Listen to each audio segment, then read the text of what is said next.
Jésus-Christ est appelé le Fils unique engendré de Dieu, et les croyants sont également enfants de Dieu, nés de nouveau dans sa famille, qui ont besoin de grandir en maturité spirituelle. Éphésiens 4, 11, 16.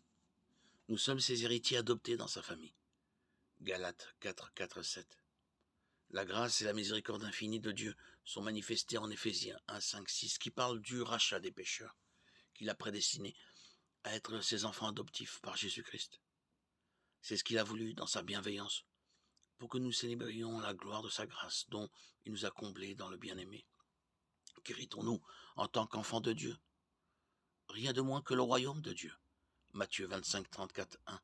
Thessaloniciens 2, 12. Hébreux 12, 28. Éphésiens 1, 3 dit que les croyants sont bénis de toute bénédiction spirituelle dans les lieux célestes en Christ. Ces bénédictions spirituelles sont infinies, éternelles et fondées en Christ. Par la grâce de Dieu, nous les recevons en tant que ses enfants sur cette terre. Nous héritons de ce que nos parents naturels nous ont laissé à leur mort. Mais avec Dieu, les croyants jouissent déjà de leurs héritages, la paix avec lui, par le sacrifice de son Fils sur la croix. Un autre élément de notre héritage est le don du Saint-Esprit qui vient demeurer en nous au moment où nous mettons notre foi en Christ. Éphésiens 1, 13, 14 nous rend capables de vivre pour lui dès à présent et nous donne l'assurance de notre salut éternel. Hébreux 7, 24, 25.